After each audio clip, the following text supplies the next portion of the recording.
자, 이제 오늘 요한계시록 5번째 마지막 시간인데요.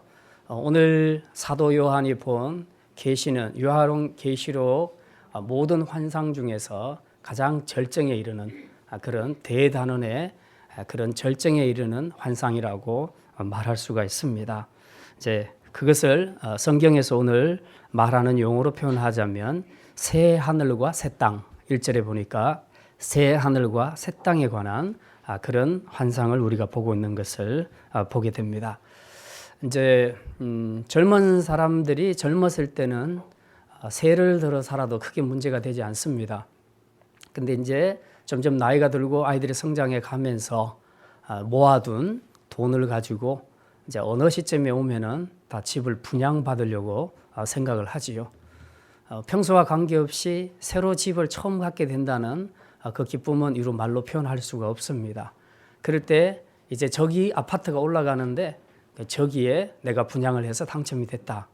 그러면 이제 제일 궁금한 것이 어떻게 생겼는지 알고 싶죠.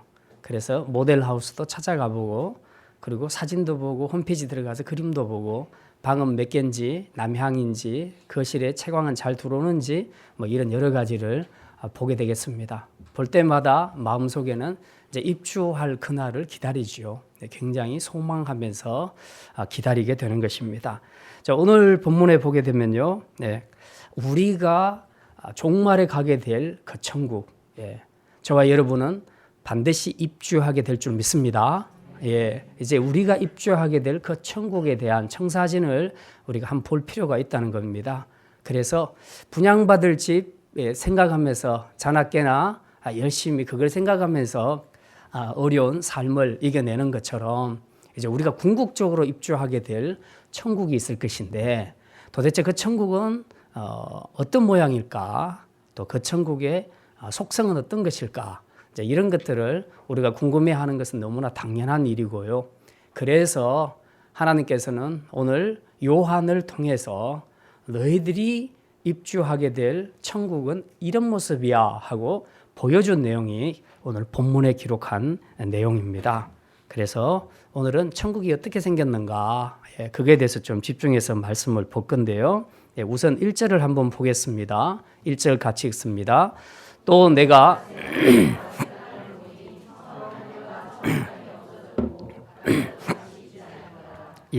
새 하늘과 새 땅을 봤는데 처음 하늘과 처음 땅, 즉 그 오래된 낡은 거, 올드한 것, 그 하늘과 그 땅은 없어졌더라. 그건 뭐냐면 사람들이 그동안 살았던 이 지구, 우주, 이 세상을 이야기합니다.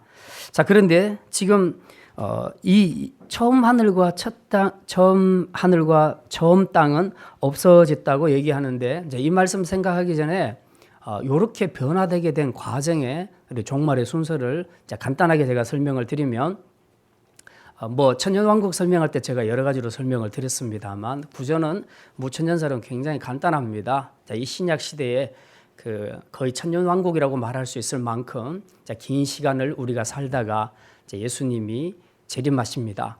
재림하기 전에는 대배교가 있다 그랬습니다. 그래서 성도들의 많은 핍박과 환난이 있게 될 것이다. 그리고 이제 그 시점에서 예수님께서 재림하게 되신다는 겁니다. 그때 이 그리스도를 대항하는 즉 그리스도의 세력과 마지막 싸움이 있게 되고 그들이 영원한 불못으로 들어가게 됩니다. 그리고 보이는 우리 현 우주는 완전히 다 붕괴되고요. 그리고 전혀 새로운 국면의 새로운 우주가 탄생하게 됩니다. 새로운 세계가 만들어진다는 것이죠. 그리고 사단이 영원한 불못에 들어갔으니까 이제 사단을 따르는 불신자들과 또 그 따르는 모든 사람들도 다 심판을 받게 되겠죠. 그게 오늘 본문 우리 21장을 읽었는데요. 바로 윗부분에 보면 이제 그런 내용들이 나와 있습니다. 여기에는 누가 들어가는가? 14절, 15절 한번 보겠습니다. 같이 20장 14절, 15절입니다. 사망과 음부도 불못에 던져지니 이것은 둘째 사망 곧 불못이라. 누구든지 생명책에 기록되지 못한 자는 불못에 던져지리라. 불못에 들어가는 자는 누구라고요? 생명책에 기록되지 못한 사람들. 저와 여러분은 생명책에 기록된 줄 믿으시기를 바랍니다. 그러니까 우리는 불못에 들어갈 일은 없고요. 어떻게든 사단과 그를 따르는 무리들은 완전히 이제 격리되고 불못으로 들어가게 되고 이제 최후에 남는 것은 누가 남습니까? 믿음으로 살았던 성도들만 남게 되시요. 그러면 영화로 말하자면 막 아주 지리한 싸움 끝에 성과 악의 싸움 끝에 악의 세력들이 완전히 멸절되고요. 마지막 영화에서 잠깐 동안 해피엔딩이 나오죠. 그래서 착한 사람들이 이제 마지막에는 이렇게 행복하게 살았더라 하는 이제 그런 그림들이 보여지게 되는 것처럼 오늘 21장에 기록된 내용이 영화로 말하자면 그런 겁니다. 악의 세력들은 20장까지 해서 다 끝나버리고 21장에는 새 하늘과 새 땅에서 하나님의 백성들이 이러이러한 삶을 산다 하는 해피엔딩의 그림을 보여주고 있는 것이 이제 바로 이 내용이죠.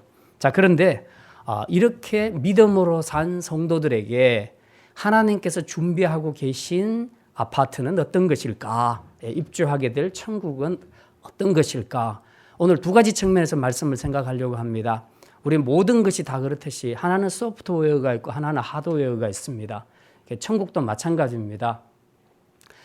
천국의 외향은 어떤가, 모습은 어떤가가 중요하고 그 다음 두 번째로는 천국 안에서의 실제적인 삶은 어떤가 하는 두 가지로 오늘 말씀을 정리할 겁니다. 자, 이제 우리가 외향을 먼저 보게 되겠는데요. 첫 번째, 천국의 외향은 어떤 것인가? 자, 한번 따라합시다. 천국은 완전하고 영광스러운 곳입니다. 예. 자, 오늘 본문을 우리가 사실은 21장 끝까지 다 읽어야 됩니다. 뒤에 자리 좀 마련해 주시죠. 안내하시는 분. 예. 자, 오늘 본문이요. 21장 끝까지 다 읽어야 되는데 너무 길어서 12절까지만 제가 읽었습니다. 근데 오늘 본문에 보면 14절까지 8절까지가요. 소프트웨어고 그다음에 9절부터 뒷부분이 하드웨어입니다. 그래서 천국의 외적인 부분, 내적인 부분 두 가지가 기록이 되어 있습니다. 자, 먼저 하드웨어부터 좀 보도록 하겠습니다.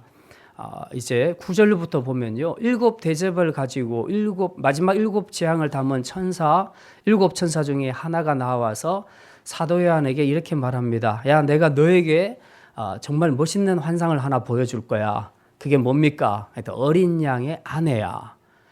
어린 양은 누구를 가리키죠? 예수님을 가리킵니다. 그러면 아내라면 그죠? 교회를 가리키죠. 예. 그래서 어린 양의 아내인 교회의 실체를 마지막에 교회 공동체, 그토록 오랫동안 끈질기게 모든 핍박을 이겨냈던 그 교회가 종말에는 어떤 모습으로 나타날 것인가 하는 것, 이걸 어린 양의 아내로 지금 표현하면서 말해주고 있습니다. 자, 이제 이 어린 양의 아내는 어떤 모습인가? 오늘 2절에 보면 이렇게 기록합니다. 2절 같이 한번 보겠습니다. 21장 2절입니다. 또 내가 보매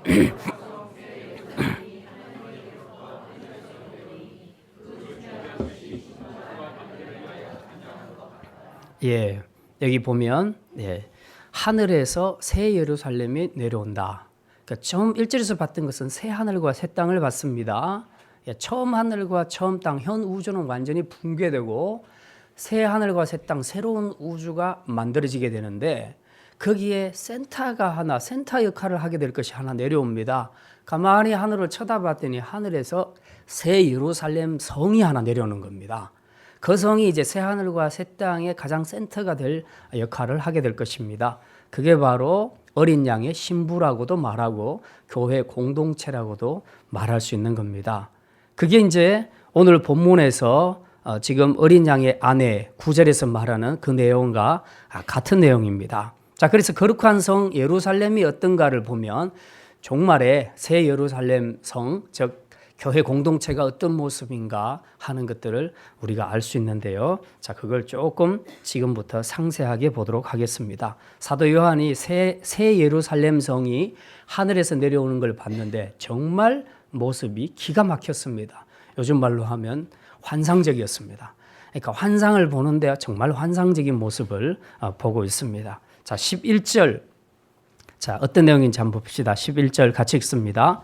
하나님의 영광이 있어 그 성의 빛이 지극히 귀한 보석 같고 벽옥과 수정같이 막더라. 예. 지금 이 예루살렘 성, 새 예루살렘 성을 보니까 하나님의 영광의 빛이 굉장히 찬란하게 비치더라.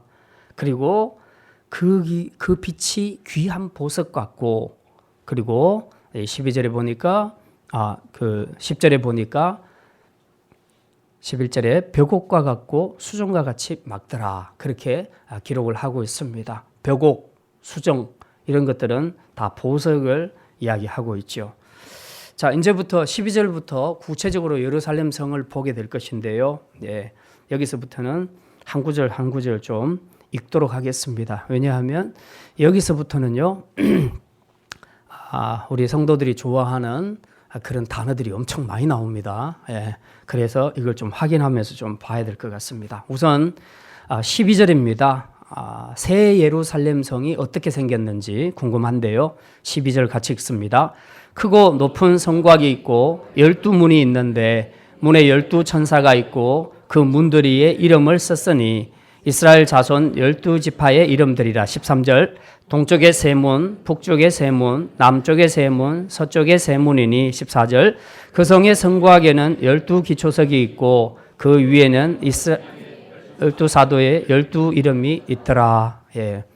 지금 높은 성곽이 있답니다. 일반적으로 성곽이라고 하면 적들이 쳐들어올 때에 그 성을 안전하게 지키기 위해서 성곽을 높이 쌓는다는 그런 의미입니다. 하늘나라에서는 그럴 필요가 없잖아요. 그렇다면 그 의미를 차용해오면 무슨 뜻이냐 하면 하나님의 안전하고 보호하시는 은혜가 영원토록 계속된다 하는 그런 의미입니다. 새 예루살렘 성이. 그리고 그 성에는 보니까 문이 모두 몇 개 있어요? 12문이 있고 12천사가 있다는 것입니다. 이 12천사는 천국으로 인도하는 천사를 말하고요. 이 12문에 12지파의 이름이 적혀 있더라. 기억나십니까? 하늘나라의 24장로를 설명할 때에 12지파, 구약의 12지파와 신약시대의 12사도를 합쳐서 24장로라고 말한다 그랬죠. 그것은 신구약 구원받은 모든 백성들을 가리킨다고 말씀을 드렸습니다. 자, 오늘 여기 보니까 12문에 이스라엘 12지파의 이름들이 있더라는 거죠. 이건 구약 백성, 구약의 백성들을 이야기하죠. 그리고 영적인 이스라엘을 이야기합니다. 자, 그 다음 보면 세 개의 문들이 있는데 그 사방으로 세 문식이 있는데요. 동서남북에 다 있더라. 이 말은 무슨 얘기입니까? 문이 한쪽에만 있으면 우리도 저기 문이 하나밖에 없으니까 저쪽으로만 들어와야 됩니다.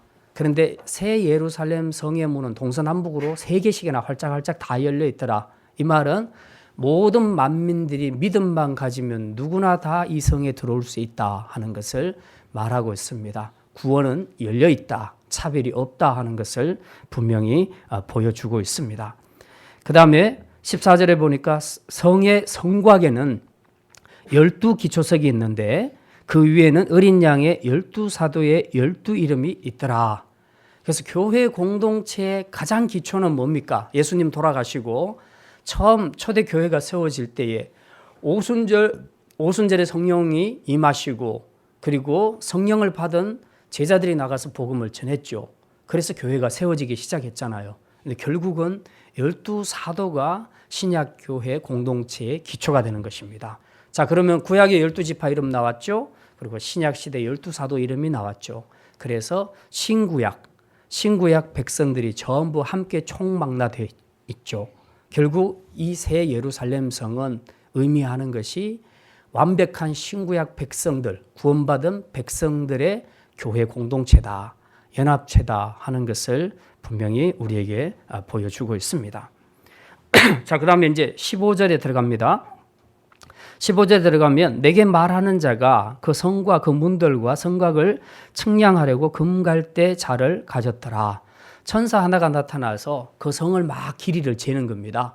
그 다음에 문 길이도 재고 또 성곽도 어느 정도 되는지 이제 그런 치수를 재려고 자를 가지고 왔다는 겁니다. 그래서 실제로 재봅니다. 재봤더니 16절에 그 성은 네모가 반듯하여, 우리 같이 한번 읽겠습니다. 16절과 17절 같이 읽습니다. 그 성은 네모가 반듯하여 길이와 너비가 같은지라. 그 갈대자로 그 성을 청량하니 12,000 스타디온이요 길이와 너비와 높이가 같더라. 그 성곽을 청량함에 144 규빗이니 사람의 청량 곧 천사의 청량이라. 가로 세로가 같은 구조라는 겁니다. 길이가 똑같다는 겁니다. 이거 완전 입방형이라는 뜻이죠. 이것은 균형과 안정 그리고 흠이 없는 것을 상징합니다. 그러니까 새 예루살렘 성, 즉 교회 공동체는 지상에서는 흠이 너무 많았습니다. 뭐 어떤 분이 그렇게 얘기했죠. 목사님, 저에게 좀 완전한 교회를 소개해 주십시오. 그러니까 완전한 교회는 세상에 없다. 혹 있다 해도 네가 그 교회에 등록하는 순간 그 교회는 완전하지 못할 것이다. 이제 그렇게 말했다는 얘기가 있습니다. 지상교회는 완전하지 않습니다. 사실 우리가 우리를 봐도 그렇지 않습니까? 어떻게 보면 참 이걸 교회라고 말하겠는가. 요대로 천국에서 산다고 생각하면 이건 정말 좀 말이 안 되는 것 같은, 내가 내 자신을 봐도 말이 안 될 것 같은 그런 느낌이 들지 않습니까? 동의 안 하십니까? 예. 근데 우리가 이대로 살면 천국이 아니죠. 근데 마지막 날 우리가 하나님 나라 올라갈 때는 다 바뀐다는 겁니다. 새 사람으로 바뀌어요. 예. 우리 믿음 때문에. 가장 본질인 믿음의 알맹이만 하나님이 받으시고 나머지 껍데기와 모든 것들은 다 바꾸십니다. 그래서 새로운 사람으로 바꾸어서 천국에 들어가기 때문에 거기서는 서로 미워하거나 뭐 이번에도 뭐 구역 나눠 봤는데 뭐 난 저 사람하고 같이 있을래요, 저 사람하고는 안 있을래요, 막 이제 이런 이야기들도 나올 수 있는데 그런 거 없다는 얘기입니다. 하나님 나라에서 그러면 안 되잖아요. 난 저 사람하고 구역 못 해요. 난 저 사람하고 꼭 해야 되겠어요. 그런 거 없거든요, 하나님 나라에는. 근데 우리가 하나님 나라 갈 때는 완전히 다 바뀝니다. 전혀 새로운 존재로 바뀌기 때문에 여기서 가지는 그런 안 좋은 감정들은 없다는 겁니다. 자, 이제 바로 그거죠. 예. 오늘 이 천사가 이제 성을 재는데요. 보니까 길이와 넓이가 정사각형이더라. 완전 입방형으로서 균형과 안정과 그리고 더 확실하게 완전한 성임을 분명히 보여주고 있습니다. 자, 그런데 치수를 보니까 우리는 잘 모르겠어요. 12,000 스타디온, 12,000 스타디온이라고 합니다. 한 스타디온이 185m라고 하는데요. 이걸 계산을 해봤더니 12,000을 곱해봤더니 2,220km가 나왔더라. 가로가 2,220, 세로가 2,220이 나왔더라. 지금 부산에서 서울까지가 몇 킬로쯤 되죠? 450km에서 500km 가까이쯤 되는 것 같아요. 그러면은 여기 저기 한라산에서 백두산까지 가면 한 1,000km쯤 잡으면 될까요? 예. 2,220km면 2배 정도 되겠죠. 그래서 한반도 세로의 길이의 2배 정도, 가로도 그 길이, 그렇게 해서 이런 사이즈의 천국이 있을 거라는 거죠. 그러면 이제 어떤 생각이 듭니까? 생각보다 별로 안 크네. 이제 그런 생각이 들 수가 있겠습니다. 그렇게 생각하시면 안 되고요. 예. 요한계시록은 문자적으로 풀면 안 된다 그랬습니다. 항상 상징어는 상징의 의미를 풀어주는 것이 맞다는 것입니다. 그래서 12,000 스타디온 숫자를 한번 분석해 봅시다. 12는 무슨 수라고요? 완전수라 그랬습니다. 그래서 12 곱하기 1000을 했습니다. 1000은 10의 세제곱인데요. 1000은 하루가 1000년 같고 1000년이 하루 같다. 그리고 천년왕국 설명할 때 제가 말씀드렸습니다. 그냥 긴 시간, 얼마나 이렇게 딱 정할 수 없는 긴 시간을 1000이라고 말씀을 드렸습니다. 그러니까 결국은 이 새 예루살렘 성은 가로와 세로가 정방 입방형이면서 그리고 가장 완전하면서 그리고 큰 성이다. 그냥 딱 뭐 한반도 크기의 2배다 이게 아니고요. 이제 그렇게 사이즈로 생각하지 말라는 겁니다. 굉장히 큰 성이다라고 생각을 하시면 된다는 거죠. 자, 이제 17절을 봅니다. 17절에 보니까 또 그 성곽을 측량함에 144 규빗이니 사람의 측량 곧 천사의 측량이라. 이것도 역시 144는 우리 친구들 수학하신 친구들 12의 제곱이 144죠. 제곱근 그러면 144의 제곱근 그러면 이제 12 이렇게 나오지요. 그것처럼 12 곱하기 12 완전수를 2번 곱한 것이 144입니다. 결국 예루살렘 성곽 또한 완전한 성이다 하는 것을 숫자로 그렇게 상징적으로 나타내고 있습니다. 자, 이제 여기까지는 우리가 그냥 구조만 봤고요. 이제부터 우리가 입주하게 될 천국의 그 자재를 어떤 자재를 썼는가, 그걸 우리가 이제 좀 보게 될 것입니다. 요거를 읽으면 진짜 엄청 그 반하실 분들이 많을 겁니다. 특히 여자분들 좋아하는 보석들이 엄청 튀어나옵니다. 한번 보십시오. 이거 읽으시면서 여러분이 남편들한테 못 받은 보석들, 장차 여러분이 이거 진짜 원 없이 보고 원 없이 만지고 누리게 될 것인데요. 그걸 미리 한번 읽으면서 스트레스도 푸시고, 그리고 그 소망을 가지고 여기서는 단 한 돈도 못 받았어도 이제 그 나라에서는 엄청나게 많이 받을 것이에요. 차영자 집사님 알아요. 많이 받은지 알아요. 남편 자랑하지 말고. 아이고, 저는 못 줘갖고 우리 사모님이 지금 삐졌잖아요, 지금. 자, 그러면 우리 18절부터 우리가 입주하게 될 천국의 자재를 한번 보겠습니다. 뭘로 이루어졌는가? 19절부터 요건 차근차근 봅시다. 흥분하시면서 여러분이 그렇게 우리 한번 보도록 하겠습니다. 19절 20절 같이 읽습니다. 그 성의 성곽의 기초석은 각색 보석으로 꾸몄는데 첫째 기초석은 벽옥이요, 둘째 남보석이요, 셋째는 옥수요, 넷째는 녹보석이요, 다섯째는 홍만호요, 여섯째는 홍보석이요, 일곱째는 황옥이요, 여덟째는 녹옥이요, 아홉째는 담황옥이요, 열째는 비치옥이요, 11째는 청옥이요, 12째는 자수정이라 그렇게 기록합니다. 이 벽옥은 뭐 이제 옥 종류인데요. 이 둘째가 보면요, 남보석이라고 합니다. 이게 이제 지금의 보석으로 표현하자면 사파이어에 해당이 되겠습니다. 흥분되십니까? 그다음에 세 번째가 옥수라는 건데, 이것은 칼케돈 지방에서 추출된 보석이라고 해서 별명이 칼케돈으로 알려져 있다고 합니다. 그다음에 녹보석은 에메랄드를 이야기합니다. 네 번째 녹보석은 에메랄드. 다섯 번째 홍만호는 만호 중에서 가장 아름다운 보석이라고 합니다. 여섯째 홍보석, 홍옥이라고도 하는 루비를 이야기합니다. 일곱째 황옥, 이것은 황금의 돌이라는 별명을 가지고 있는 그런 굉장히 고가의 보석이라고 합니다. 여덟 번째, 이것은 녹보석과 비슷한 옥이고요. 아홉 번째 담황옥, 이건 토파지온이라고도 하고 귀감남석이라고도 이름한다고 합니다. 그다음에 열째 비취옥, 여러분이 잘 아시는 거고요. 11번째 청옥, 이건 사파이어하고 비슷한 보석이라고 합니다. 12번째 자수정, 이거는 뭐 술 취하지 않는 보석이다 그래서 이것만 몸에 착용하고 있으면 술을 아무리 많이 마셔도 취하지 않는다는 그런 얘기가 있습니다. 자신 있는 분은 한번 끼고 마셔보시기를 바랍니다. 자, 그 다음은 이제 12문에 관한 이야기입니다. 21절에, 21절 우리 같이 읽겠습니다. 그 12문은 12진준이 각 문마다 한 성의 길은 맑은 유리 같은 정금이니라. 그 각 문들이 전부 진주로 되어 있다네요. 정말 기가 막히지 않습니까? 막 가슴이 뛰지요. 한 번씩 해외에 나가면, 특히 동남아 쪽에 나가면요, 이 진주 목걸이를 많이 선물로 해요. 거기는 싼 것도 있고 그렇기 때문에 선택할 여지가 많아요. 그래서 저도 이 선물은 좀 한 적이 있습니다. 이 선물 좀 한 적이 있는데, 뭐 인조냐 진짜냐 크냐 작으냐 뭐 아무튼 이제 이런 여러 가지 설들은 많이 있는데 그런 거 다 필요 없고요. 진짜 하나님 나라에서는 오리지널만 있다는 겁니다. 오리지널만 있습니다. 그리고 성의 길은 보니까 27에 성의 길 쭉 걸어가는데 그 길이 전부 다 뭐로 되어 있다고요? 맑은 유리 같은 정금이라. 맑은 유리 같은, 금인데 어떻게 맑은 유리 같을 수 있냐? 그런 금이 있어요.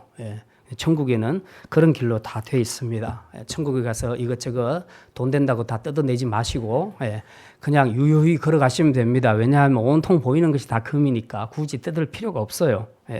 그렇습니다. 자, 지금 이게 새 예루살렘을 이루고 있는 주 건축 자재들입니다. 근데 이제 이게 뭘 의미하냐 하는 거죠. 이제 이거 주일학교에서 설교하면 이제 굉장히 쉽고요.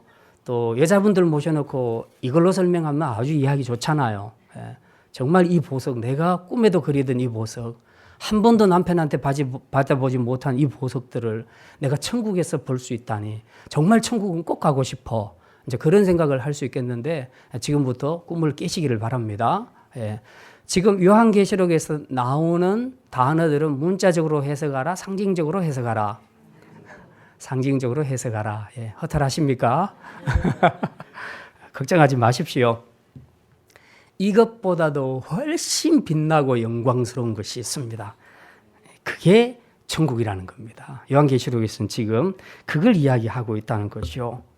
지금 이런 각종 보석들로 설명하는 이유가 뭐냐 하면 우리 인간들이 사는 세상에서 가장 가치 있는 것들을 설명할 때 이런 것들로 설명한다는 겁니다. 우리가 인간이니까 인간이 사용하고 있는 언어로밖에 천국을 설명할 수 없거든요. 그걸 뭘로 설명할 수 있겠습니까? 정말 나는 보석보다도 그냥 피자 한 판이 더 좋아하는 종찬이한테는 피자로 설명하는 것이 훨씬 더 천국이 와닿거든요. 예. 그러니까 각자가 좋아하는 최고의 가치들이 있을 것인데 그 가치로 설명을 한다고 했을 때 일반적으로 가장 보편적인 것이 바로 보석으로 설명하는 겁니다. 가장 귀하죠. 가장 비싸죠. 구하기 어렵죠. 그러니까 이런 것들로 이제 천국을 설명한다는 것인데 그런 의미에서 천국은 이만큼 영광스러운 것이다. 이만큼 영광스러운 것이다. 보석 못 갖게 된다고 서운해하지 마시고 허탈해하지 마시고 보석을 능가하는 엄청난 영광된 빛이 있는데요. 예, 그걸 이따가 설명을 드리도록 하겠습니다. 예. 자, 그러면 이제 소프트웨어로 들어갑니다. 하드웨어는 이제 건축 자재까지 다 봤고요. 이제 소프트웨어로 들어갑니다. 새 예루살렘, 우리가 가게 될 천국은 속성이, 천국에서의 삶은 어떤가 하는 것을 우리가 보게 될 건데요. 이제 그것은 3절부터 기록이 되어 있습니다. 3절 우리 같이 한번 읽겠습니다. 21장 3절입니다. 내가 들으니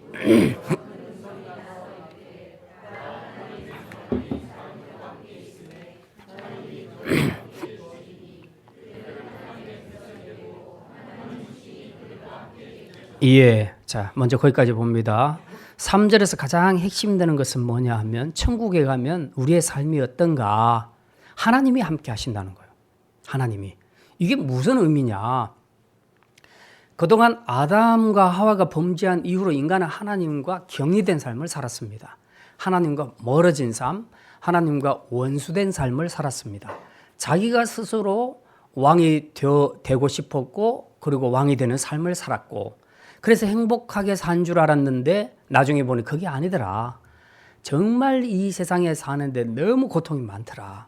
질병과 또 미움과 시기와 다툼과 각종 스트레스와 그리고 마지막에는 그렇게 살다가 죽는 이 고통까지, 이 두려움과 고통까지 다 겪게 되는 것이 하나님과 멀어진 우리 인간의 삶이었다는 것입니다.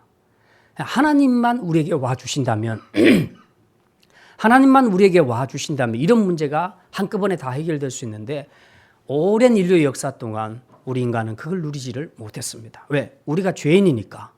우리 스스로 하나님의 곁을 떠났으니까. 우리가 하나님을 배반했으니까.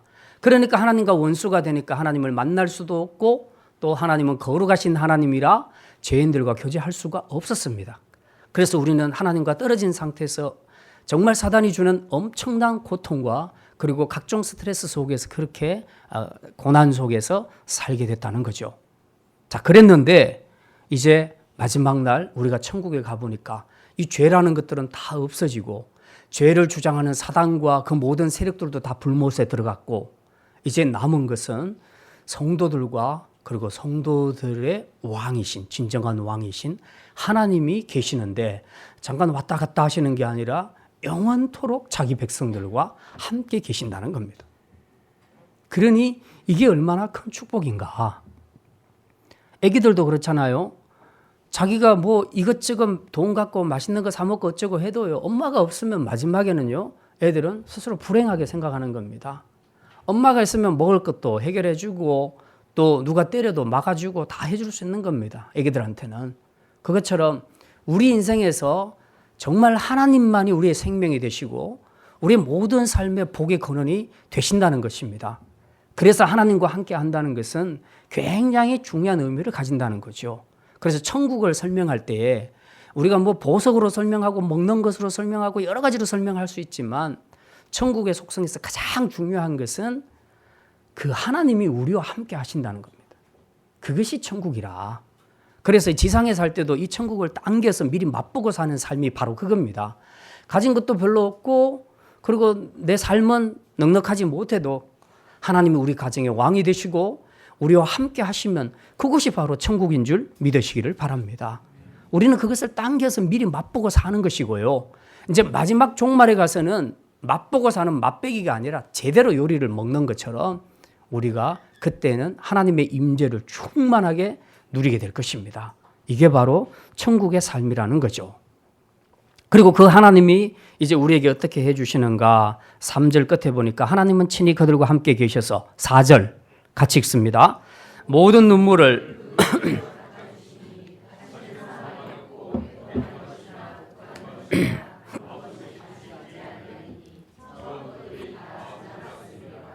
예, 처음 것들이 뭡니까? 지금 사망, 애통, 곡하는 거, 아픈 거, 또 대인관계에서 스트레스 받는 거, 미워하고 질투하고 싸우고 원수 맺는 거, 도둑질하는 거, 간음하는 거, 이 모든 거, 이 땅의 처음 것들, 이 처음 것들이 다 쓰셔지는데 그런 환경 속에서 얼마나 많은 사람들이 지금도 스트레스를 받고 있습니까?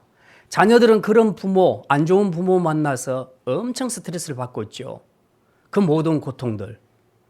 그 다음에 어른들도 마찬가지죠. 삶에서 정말 믿음으로 살려고 하는데 물질이 부족해서 힘들고 믿음 때문에 믿음의 싸움을 하느라고 힘들고 여러 가지로 고통스럽고 힘든 삶. 이게 우리 현실이라는 겁니다.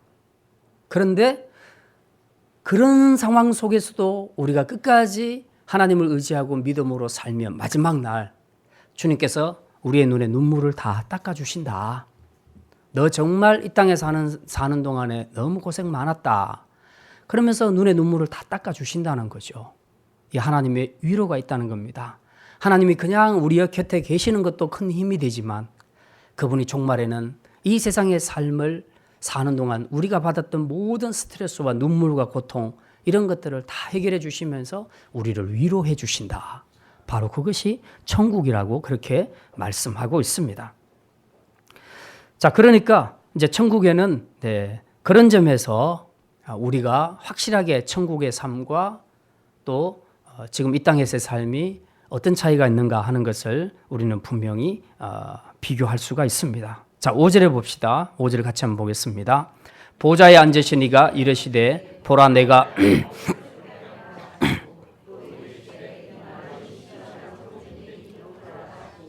예, 지금 3절 4절만 해도 너무 감격스러운데 근데 여기에 우리 마음에 꼭 와닿는 구절이 하나 있습니다. 그게 뭐냐 하면 하나님이 말씀하시기를 보라 내가 만물을 새롭게 하노라. 만물을 새롭게 하노라. 이게 뭐가 그렇게 가슴에 와닿는가? 자, 아까 제가 입주하는 걸로 설명을 드렸는데요. 정말 그리고 그리던 우리가 돈을 모아서 들어가게 되는 그 입주 아파트. 어떤 사람이 들어갔습니다. 너무 감격스러웠습니다. 근데 감격이 얼마 가지를 못했다는 겁니다. 왜냐? 아파트도 바뀌고 인테리어도 했고 너무너무 외관상 좋은데 내 남편을 좀 바꿔야 될 건데 내 아내를 좀 바꿔야 될 건데 그것 때문에 별로 행복하지 못하다고 하는 사람이 있다는 거죠. 근데 오늘 5절에 보니까요. 뭘 새롭게 하느라? 만물을 새롭게 하느라. 이 만물 안에 사람도 들어가 있는 줄 믿습니다. 그래서 지금 여기서는 좋은 집 들어가가지고 환경 좋다고 막 그러다가도 조금 있으면 또 부부 싸움 하고요. 그리고 막 치고받고 던지고 깨지고 막 이런 집도 있잖아요. 그래서 스트레스 받으면서 좋은 집에 살면 뭐해? 막 이런 말도 나오잖아요. 하나님 제발 남편을 바꿔주십시오. 아내를 바꿔주십시오. 막 이제 막 이런 기도까지 하는 그런 경우가 나타나는데 그런 게 아니고요. 마지막 우리가 천국에 들어가게 되면 여러분을 속썩이던 남편, 여러분을 속썩이던 아내도 전부 새롭게 될 줄 믿으시기를 바랍니다. 그래서 거기 가면요 너무너무 행복해요. 보면 볼수록 사랑스러운 남편, 보면 볼수록 사랑스러운 아내. 근데 사실은 천국 가면요, 부부 관계는 없어요. 부부 관계는 없어요. 전부 다 서로 사랑하는 그런 관계가 되는 거죠. 우리 인간의 표현으로 하면 그렇다는 그런 말씀입니다. 자, 어쨌든 한 가지 분명한 것은 천국에는 죄나 죄의 영향력이 전혀 없기 때문에 늘 행복한 삶, 근심 걱정이 없는 그런 삶을 살게 된다는 거죠. 집만 새 집으로 바뀌는 것이 아니라 완전히 사람까지 리모델링 다 돼가지고 정말 새로운 삶을 잠시가 아니라 영원토록 사는, 바로 그것이 새 예루살렘 성이고 천국이고 하나님 나라라는 것입니다. 그러니까 이제 우리가 가게 될 바로 이 천국, 이 천국을 우리가 생각하면서 지금의 삶에 많은 아픔과 고통과 또 각종 스트레스가 있다 할지라도 그런 것이 전혀 없는 그런 천국을 소망하면서 믿음으로 이겨내며 살아갈 수 있기를 주님의 이름으로 축원합니다. 자, 마지막입니다. 세 번째로 한번 따라합시다. 하나님 나라 완성과 영광은 반드시 이루어집니다. 천국에 가면요, 없는 것이 많이 있어요. 그 중에 하나가 뭐냐 하면 죄가 없고요. 그리고 또 성전도 없고 해나 달도 필요 없다고 합니다. 정말 그런 거 한번 보겠습니다. 22절입니다. 22절 말씀 우리 같이 읽습니다. 내가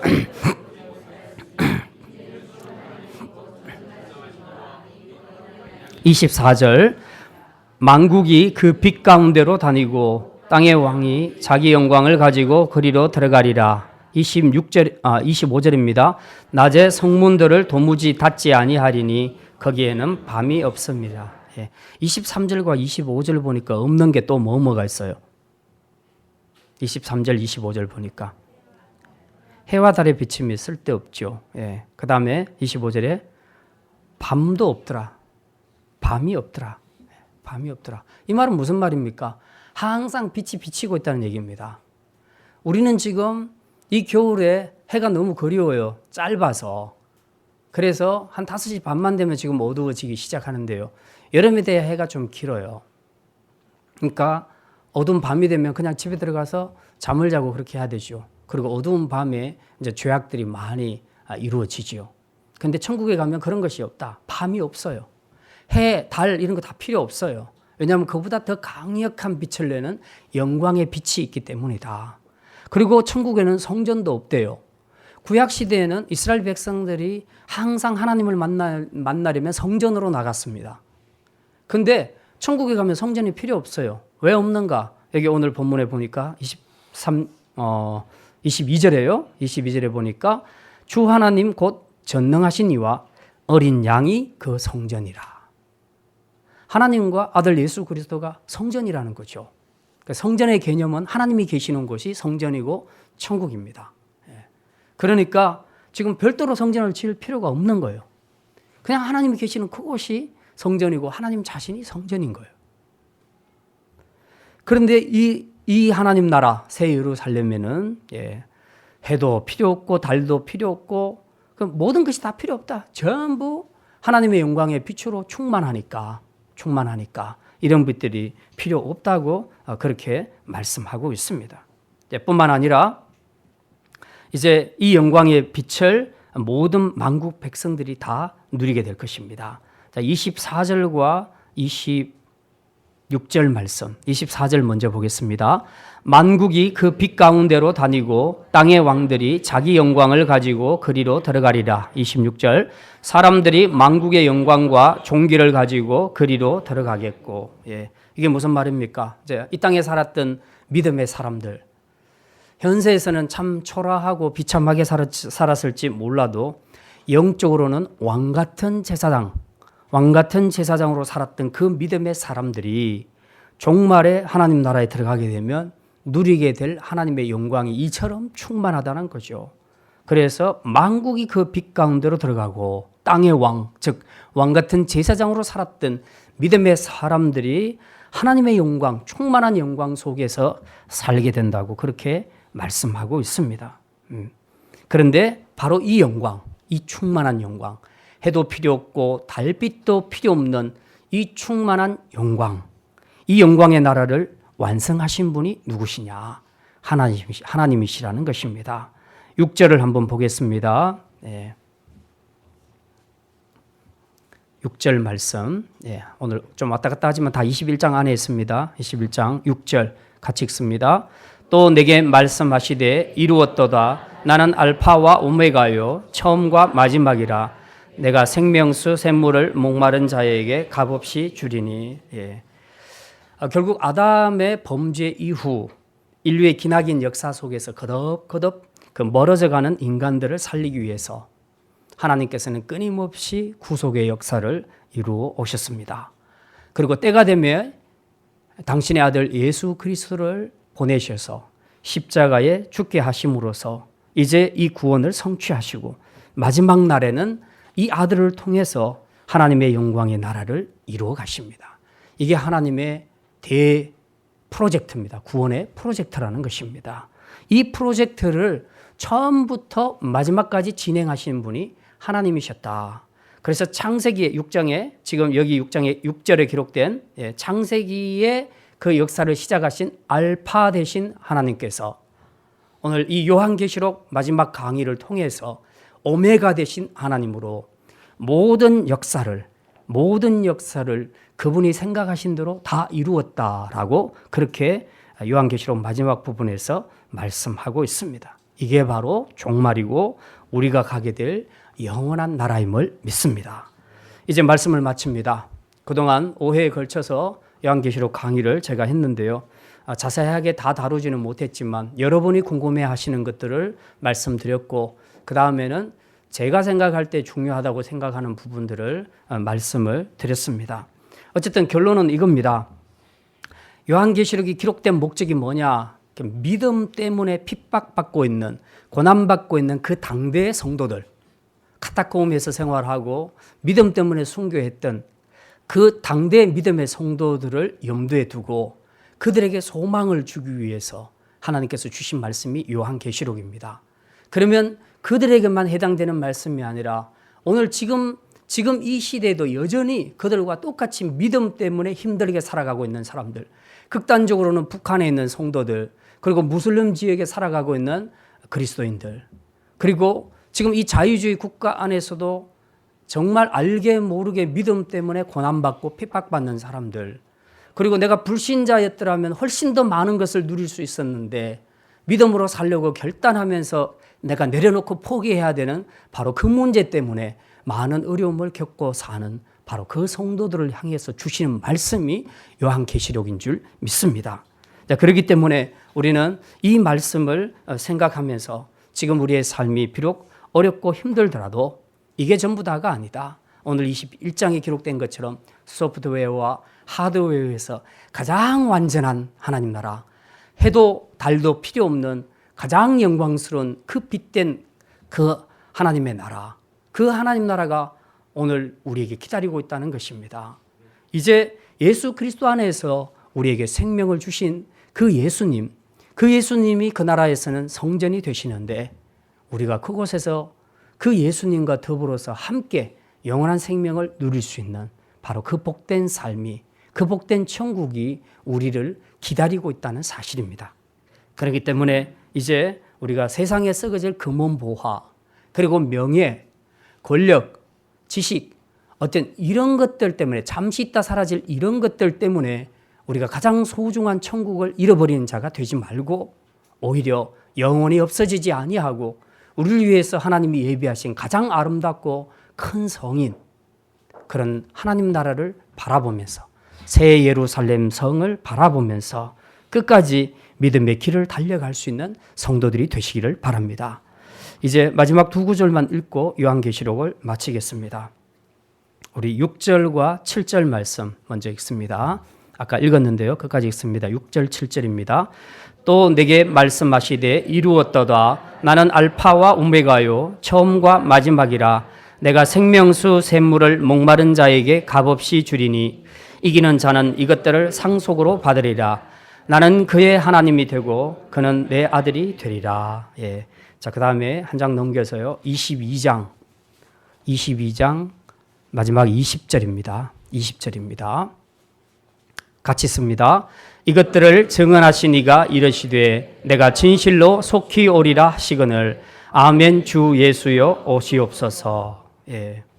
이제 알파와 오메가가 되신 역사의 주관 되신 하나님의 구원의 프로젝트가 이 요한계시록 안에서 완전히 성취될 날이 머지 않았습니다. 그리고 그 하나님이 프로젝트의 끝에 준비하고 계시는 영원한 새 예루살렘, 영원한 하나님 나라가 저와 여러분을 기다리고 있음을 잊지 마시기를 바랍니다.